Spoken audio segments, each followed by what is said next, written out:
2021 Election Day, LGBTQ plus firsts celebrated in America.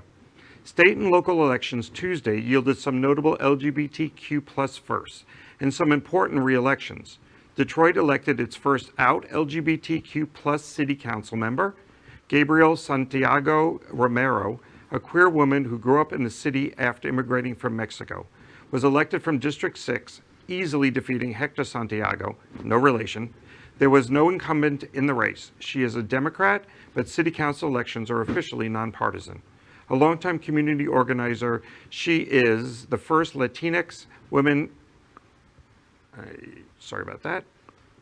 woman from the LGBTQ plus community to be elected in the state of Michigan. Transgender man Dion Manley became the first out trans person elected in Ohio by winning at-large seat on the Gahanna-Jefferson City Schools Board in the suburbs around Columbus.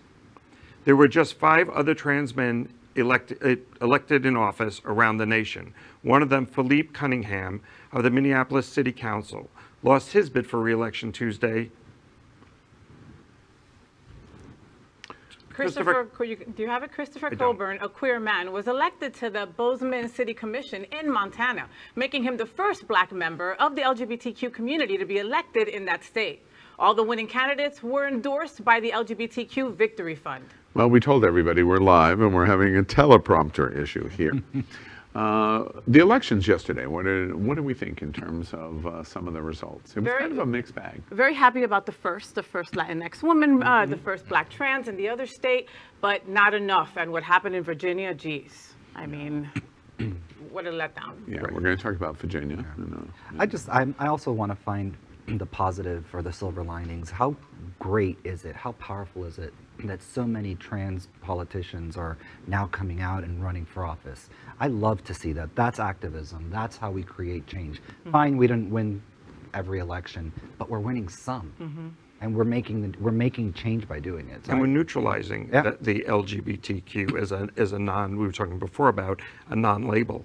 They're being voted in based on their politics, what they stand for, not on who they are as a person at home or not on who they sleep with. Right. And I also like where they're being elected from. You know, this is, I mean, granted, a city in Michigan, but it's still Heartland. It's still Minneapolis, but it's still in the Heartland. Columbus, Ohio is certainly not a blue bastion by any means. And so where they're getting elected, I think, is almost as important as the fact that they are.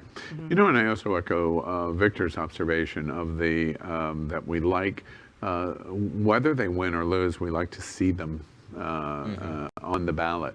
It was one of the things that I thought about with Avril Lavigne. Now, not an elected official, but in a way an elected official, because she had to go in front of the Senate confirmation hearing, and then the Senate had to vote. They voted 52 to 48, so she won that election by 2 votes. It was very interesting because I asked her, what was your first reaction when the Senate confirmation vote came through, and it was 52-48. And it wasn't that this is historic, it wasn't I'm representing my community, it was relief that it was over. And I thought, exactly to the point that you just made, how challenging is it to even get out there and represent yourself when you know a very significant percentage of people are not going to like you? It must be incredibly tough. LGBTQ plus news is vital for our community and for the broader world as a whole. We have enough enemies at Fox News. Tucker, Sean, and Laura are loud. We need passionate allies. Happening Out Television Network, Queer News Tonight, and It's Happening Out are literally out of the closet and into the headlines. Our community needs your support.